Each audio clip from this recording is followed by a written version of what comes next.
Labas vakaras. Jūsų ekranuose laida Ofiso dramos ir aš jos vedėja Paulina Butiriūtė.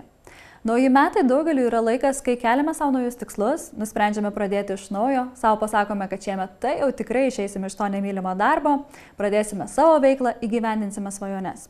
Vieni ima ir tai sėkmingai įgyvendina, na, o kiti taip ir lieka užstrigę metai iš metų tame pačiame taške. Kas vienyje tos žmonės, kurie ima ir padaro, kas stabdo kitus ir kaip mes patys savo galime padėti. Pasidalinti įžvalgomis, kurias atrado bendraudama su daugybė skirtingų žmonių, kurie jau pradėjo iš naujo, kurie jau sukūrė sėkmingus verslus, bei mintimis, kurias atrado išklausęs ko gero jau nesuskaičiuojamą saviugdos knygų skaičių. Visų to pasidalinti į studiją pakviečiau audioteka.lt įkūrėją PIN, pradėk iš naujo bendruomenės veidą, Aurimą Mikalauską. Labas, Aurimai. Labas, Paulina. Ačiū labai, kad pasikvietei mane, be galo įdomi tema. Tai tikrai nekantrauju pasikalbėti apie tai ir pasidalinti, ką aš išgirdau iš tų daugybės žmonių, kurie atėjo ir pasakojo savo istorijas, kaip jie pradėjo iš naujo.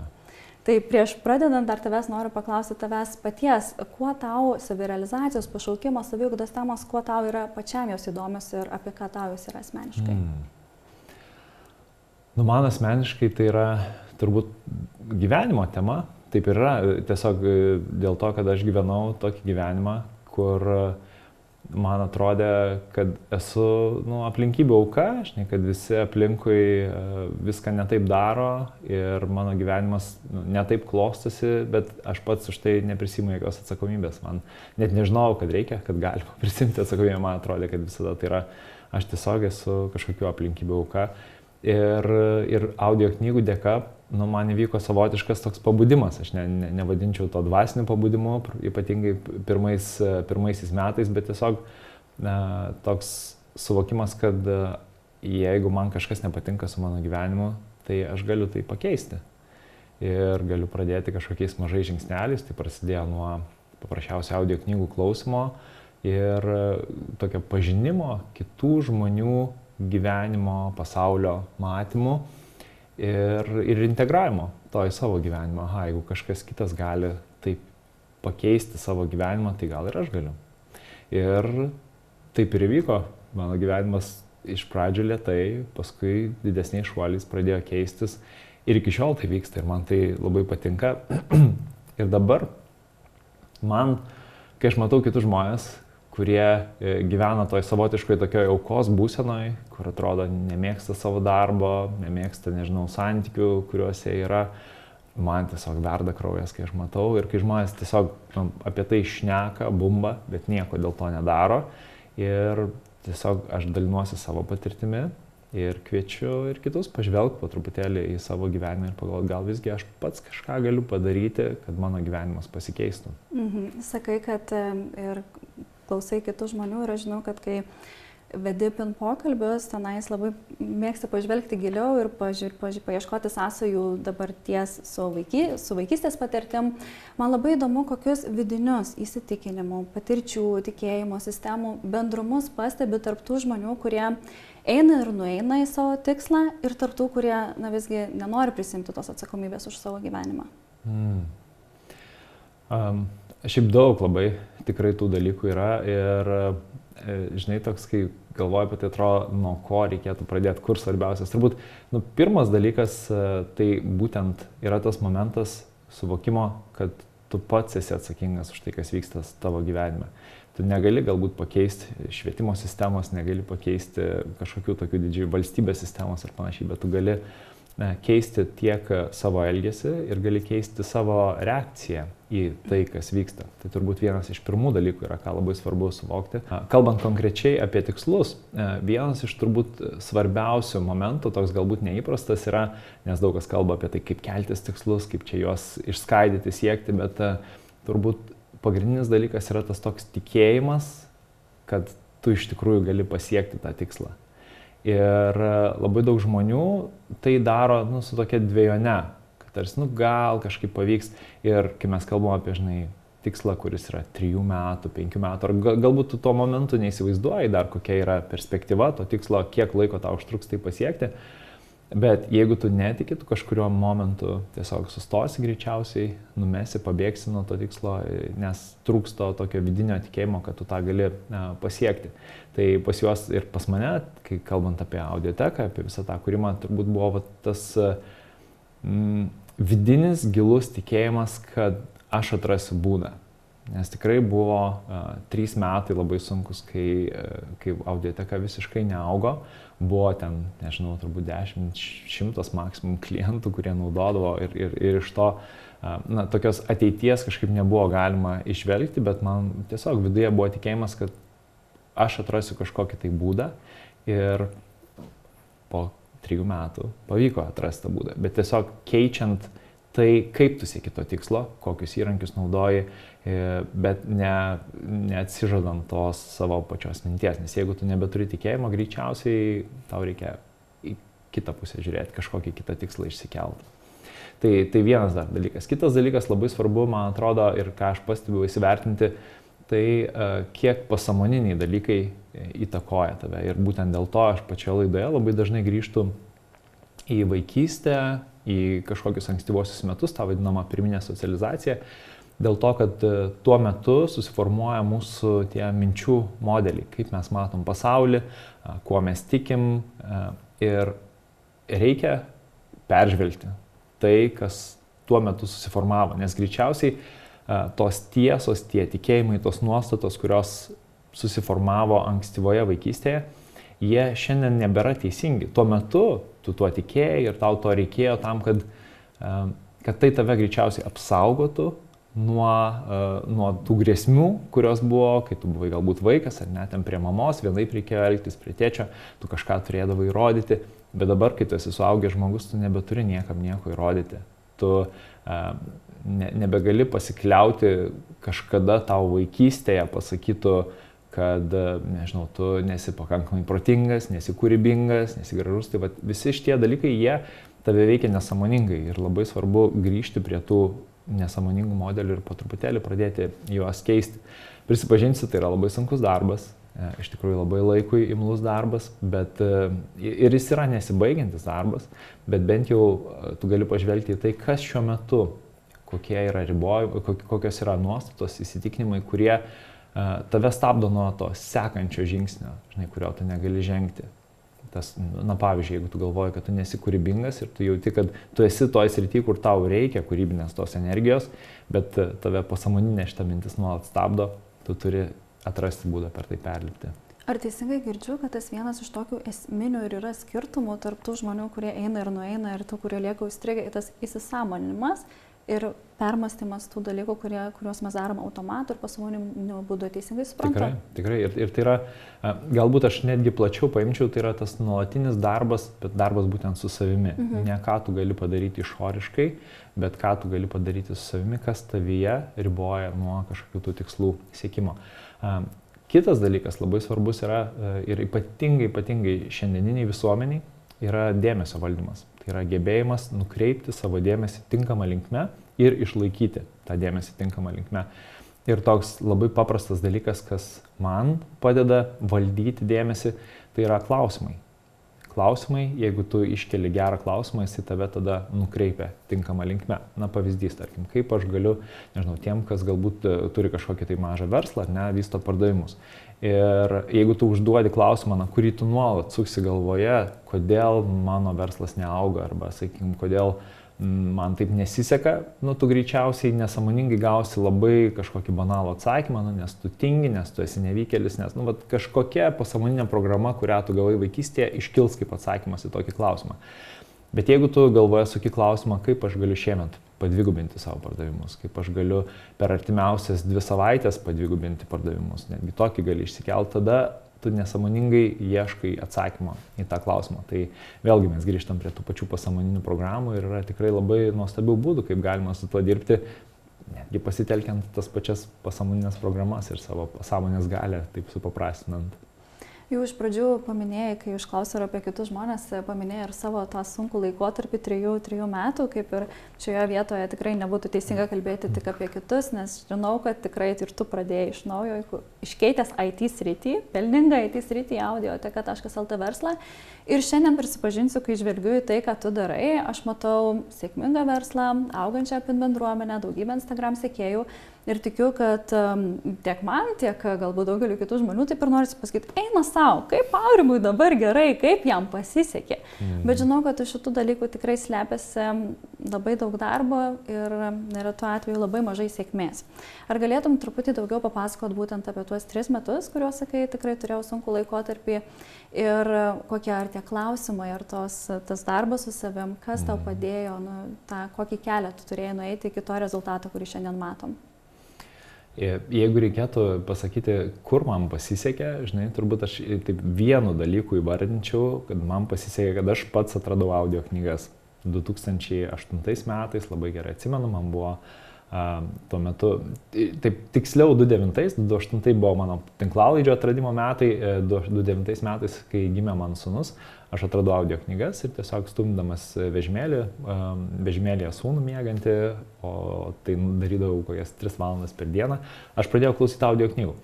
Ir tiesiog atradau tinkamas audio knygas, kurios man visoje toje kelionėje padėjo dirbti su savim. Ir jau jeigu tai peršokant į tuos 3 metus, kai galiausiai man ir atėjo mintis, kad apskritai kurti verslą, nes iki tol anksčiau savęs neįsivaizdavau tame, tai per tuos 3 metus buvo viena, kurią aš labai gerai atsimenu, audio knyga, kuri mane realiai palaikė visą tą laiką, palaikė tą patį tikėjimą, apie kurį aš kalbėjau, kad aš atrasiu būdą. Tiesiog man reikia atrasti kitokį būdą, išbandyti kažką naujo, atrasti kažką, vis eksperimentuoti, ieškoti.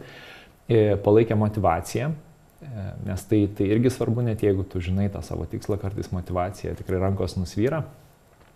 Palaikė tikėjimą su tuo. Tai audio knyga, kuri buvo Pažadinkit save milžiną, Tony Robbinso, jinai šiaip tuo metu jos nebuvo, audiotekoje nebuvo apskritai lietuviškai niekur įgarsintos, bet turbūt vėlgi aš ne kartą paminėsiu ir tą patį Tony Robbinsą, nes tikrai daug tokių mentorių, prie kurių aš tiesioginio prisilietimo neturėjau, bet jie buvo tie žmonės, kurie vedė mane toje kelionėje, kurie palaikė. Ir tai buvo tikrai per tuos 3 metus buvo daug momentų, kai aš galvojau, ne, viskas, aš turiu ieškoti kito kelio ir netgi buvo momentas, kai aš, nes vėlgi, pajamų kažkokių kitokių nebuvo, aš turėjau dirbti vis dar IT darbą, tik aš turėjau jau ne įmonėje darbą, aš kaip laisvai samdomas darbuotojas turėjau kelis klientus ir netgi buvau nuėjęs pas vieną iš klientų, sakyt, viskas, man reikia darbo, aš jau noriu įsidarbinti.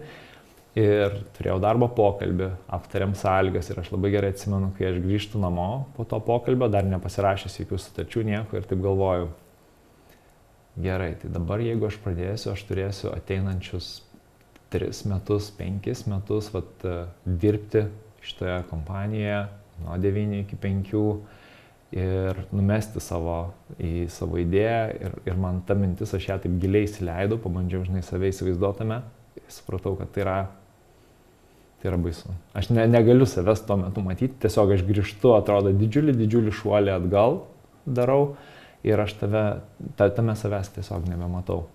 Ir man tai padarė tokį didžiulį įspūdį ir galvoju, ne, viskas, aš turiu atrasti būdą.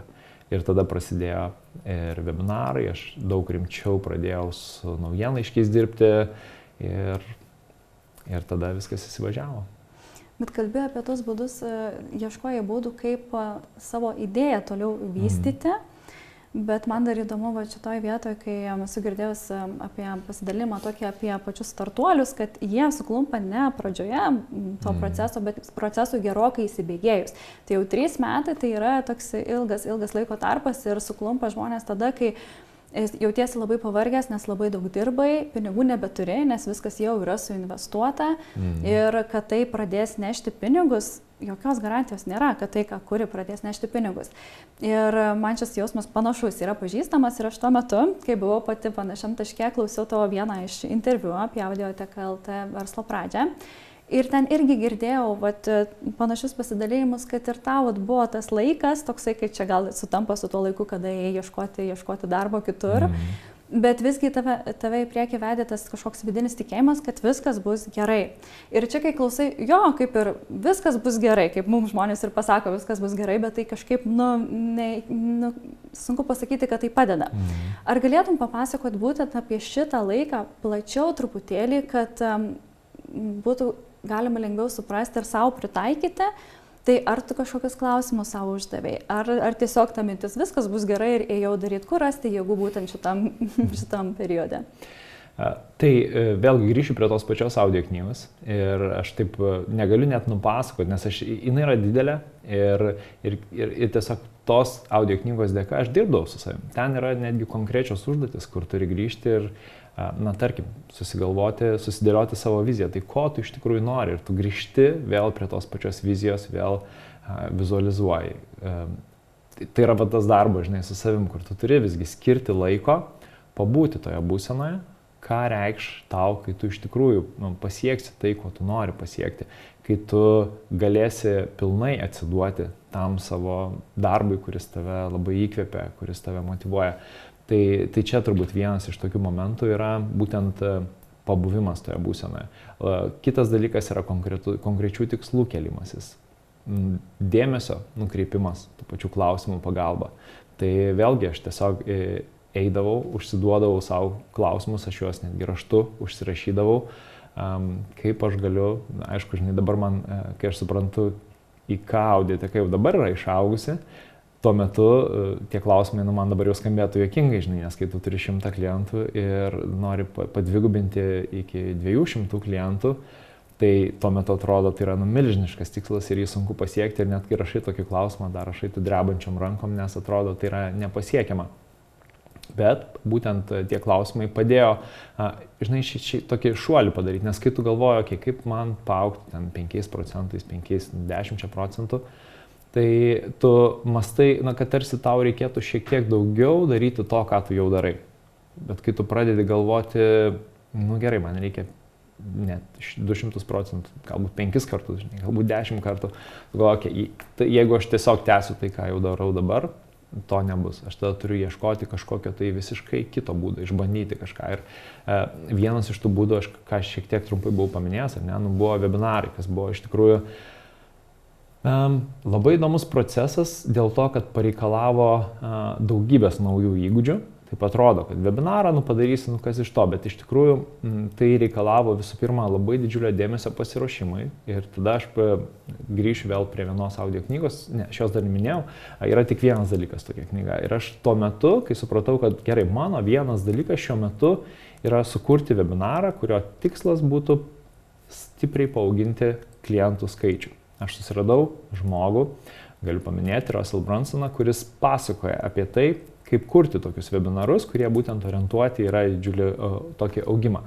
Bet tam, kad pasiruoštam webinarui visame tame chaose, kur tu turi ir kažkokius tai klientus iš IT sferos, tu turi, kaip ir tą audioteką, tu turi parašyti naujienlaiškį, tu turi daugybę dalykų, kurie jau vyksta, bet tu visame tame turi atrasti 3 valandas laiko dienoje koncentruoto, kad tu galėtum sistemingai judėti, žinai, prie to vieno tikslo.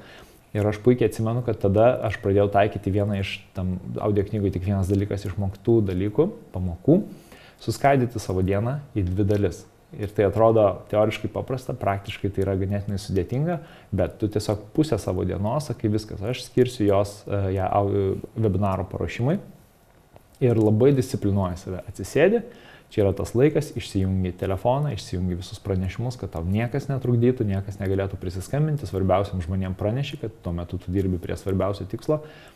Ir tada labai koncentruotai tas 2-3 valandas dirbi būtent prie šito, dėlioji ir tai užtruko kokius 3-4 mėnesius, tas pasiruošimas, kad paruošti tikrai gerą webinarą, bet tai atsipirko. Visą tai atsipirko, bet reikalavo daug tokių vidinių įgūdžių, vidinių įpročių, kažkokio atsisakymo, žinai, to tokio skrolinimo, mokinimosi susikoncentruoti, kur tu turi net užsirašyti konkrečiai. Gerai, šiandien mano užduotis yra paruošti 3 skaidrės. 3 skaidrės, kurios darytų tą. Ir tu tada tą visą planą didžiulį išsiskaidai mažais gabaliukais ir kiekvieną dieną turi labai konkrečią užduotį. Nes jeigu, žinai, tavo kiekvieną dieną užduotis yra paruošti webinarą, tai yra kosminė užduotis, tu negali prie jos dirbti, bet jeigu užsirašai, šiandien yra tavo užduotis 3 skaidrės paruošti, nu, tai jau gali tada dirbti toliau. Kaip aš emociškai, žinai, tame jaučiausi visame procese, tai yra kitas klausimas. Iki to momento, kai aš atradau būdą, kuris patikėjau, kad gali veikti, aš tikrai jaučiausi sugniuždytas, nes nu toks savotiškai tu turi lyg ir išsižadėti svajonės, kurią tu nešiojasi. Kita vertus, paklausydamas tų audio knygų, man to paties Tony Robbinso ir Milžino, man viduje grįždavo toks tikėjimas, kad aš tiesiog neradau būdo. Aš labai tikėjau, kad pati idėja tikrai veikia, aš žinojau, kad neveikia, nes jinai man suveikė ta prasme, kad mano kaip asmenybės transformacija įvyko, nors dar versle ten niekas nesikeitė, bet jau mano atsirado, kaip čia pasakyti, aš šiek tiek išėjau iš to kelto introverto, nes aš esu viduje visiškai introvertas, bet jau buvau nuėjęs ne vieną susitikimą su Lietuvos leidyklom, kur aš pradėjau kalbėti apie audio knygas, daryti jiems pranešimus. Man tai buvo labai labai didžiulis išėjimas iš komforto zonos, bet tų knygų dėka aš jau po truputėlį išeidinėjau iš to tokio introvertiško kiauto ir supratau, kad nu ne, aš kažkaip tai visgi galiu ir taip veikti. Man atrodo, aš ką tik girdėjau atsakymą į tą klausimą, kiek čia yra to darbo ir kiek yra sėkmės, nes tai, ką pasako, ir yra viskas kasdien, po mažą žingsnį, po mažytį ir tas tikslo, aišku, žinojimas ir vidinis tikėjimas, kad tai ta gera kryptimi. Ir kai, žinai, užsiminiai, kad dabar, kai žinau jau į ką tai nuėjau, tai mes labai, kai viskas susiklosto gerai, mėgstam taip numoti ranką, čia viskas aišku. Bet kokią tu pačią tokią esminę žinutę būtum norėjęs išgirsti tuo metu, kai tau buvo sunku, ir galbūt ją aišku ir radai knygose, ir kokią norėtum tą žinutę perduoti tiems žmonėms, kurie šiuo metu eina per tai? Žinai, gal taip skaudu truputėlį irgi tą pasakyti, bet aš jau kalbėjau ne kartą apie tą vidinį tikėjimą, bet jeigu nėra to vidinio tikėjimo, aš manau, kad reikia ieškoti kitos srities, kitos veiklos, kito dalyko, kur tas vidinis tikėjimas jisai būtų nepalaužiamas. Nes be to tokio tikėjimo, kad man pavyks, tu tiesiog atrodo gali kaponuotis vietoje ir niekur neišjudėti. Tai man atrodo vienas iš svarbiausių dalykų yra, ir tu šiek tiek minėjai apie startuolius, ar ne, kurie veikia. Šiaip startuoliai dažnai taip tradiciškai, kaip mes apibrėžiam startuolius, jų įkūrėjai apskritai yra tokie labiau idėjų ieškotojai, kur jie sugalvoja kažkokią idėją, patikrina, ten pusę metų patikrina, jeigu jinai nepasiteisina, viskas jie meta, nes jų orientacija yra šiek tiek kitokia, jie ieško tikslo, verslo kažkokio, kuris galėtų greitai augti, arba verslo modelio, kuris galėtų greitai augti, bet jeigu mes kalbam apie, žinai, tą tokią kažkokią vidinį norą įgyveninti savo kažkokią tai ambiciją konkrečią, tai tas noras, jisai turi būti nepalaužiamas. Vėlgi papasakosiu, prisiminsiu vieną knygą, kuri labai stipriai apie tai kalba, tai yra Mąstyk ir būk turtingas, Napoleono Hilo, tokia visiškai klasika tapusi knyga, bet ten viename iš pirmiausių skyrių jisai kalba, kad jūs turite turėti tą tikėjimą. Jeigu jo nėra, greičiausiai tai yra ne ta idėja, kurią jums, dėl kurios verta būtų paaukoti tiek daug, nes kaip pagalvoju, žinai, apie 3 metus dabar kalbėti yra lengva, bet kai iš tikrųjų tu išskirstai, kad tai yra, žinai, 365 dienos kiekvienais metais ir taip iš eilės 1000 dienų ir būti tokiose sunkiose būsenose, kur tu kasdien dirbi prie tikslo ir net nepilnai tiki, kad jisai pavyks, labai blogai. Iš ties kartais mes labai bijom keisti patį tikslą arba sritį kažkokią, nes galvom, kad čia man turi pavykti ir aš jau ten netikiu iki galo, man yra labai sunku, bet vis tiek taip galvą daužom į sieną, nors galėtumėm tiesiog atrasti tai, kuo mes degam ir tada daug viskas paprasčiau. Ir taip einant link pabaigos, aš tavęs noriu paprašyti tokių 3-5 konkrečių knygų rekomendacijų. Tai aš kai kurias išgirdau ir viena iš rekomendacijų esu pasinaudojus Pažadink savyje Milžiną. Man ta knyga tokia irgi paliko įspūdį ir sakyčiau, toks coachingo filosofijos vadovėlis tam tikrą prasme, nes ir ten ir moko tikrai, kaip užduoti tos klausimus, kur ne į problemą orientuotas, o į sprendimą ir jų paiešką. Tai kokios dar galėtų būti tos 3-5 knygos, kurios padėtų taip atrasti, ko noriu ir žinoma padėtų judėti link to?